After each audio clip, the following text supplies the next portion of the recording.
4 থেকে 5 জন ছিল। পিছন দিয়ে একজন আমার মুখে গলায় মাফলার দিয়ে পেঁচ দিয়ে ধরে, তখন এই মাফলার টাইনে ছুটাই আর লোকজন চিৎকার করি যে আমার আক্রমণ করছে। তখন 3-4 জন আমার এসে ঘিরে ধরে, তখন মুসল্লিরা এসে চাপড়াচাপড়ি করে বরাবর আমি ছুটে এসে দৌড়ে চলে এসে একজনকে হাতে নাতে ধরে ফেলাই দেয়।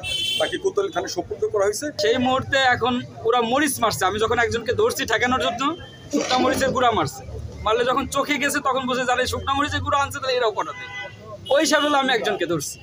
একজনকে ধরার পরে ওর কাছে ছিল দাও, এখন দাওয়ারতে কোপ দিবে, এর মধ্যে আমি মাঝখানে ধরছি হ্যাঁ, দাওয়ার মাঝখানে ধরার কারণে আমার 2 হাতে একটু জখম হয়েছে আর কি। ফরিদপুর জেলা বাস মালিক গ্রুপের সভাপতি কামরুজ্জামান সিদ্দিকীকে হত্যার চেষ্টায় প্রতিবাদে ও হামলাকারীদের গ্রেফতারের দাবিতে মানববন্ধন ও বিক্ষোভ কর্মসূচি পালন করেছে পরিবহন মালিক শ্রমিকরা।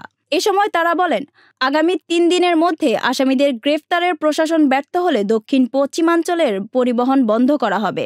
মঙ্গলবার দুপুর 12টায় শহরের গোয়ালচামক নতুন বাস স্ট্যান্ডে এই কর্মসূচি পালন করা হয়।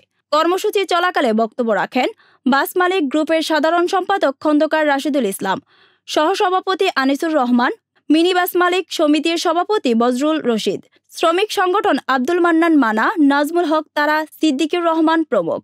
হামলার বিষয়ে ফরিদপুর কোতোয়ালি থানার ভারপ্রাপ্ত কর্মকর্তা ওসি আসাদুজ্জামান বলেন, বাস মালিক গ্রুপের সভাপতি কামরুজ্জামান সোমবার সন্ধ্যায় মসজিদ থেকে বের হওয়ার সময় 5-6 জন সন্ত্রাসী অস্ত্র নিয়ে তার উপর হামলা করে।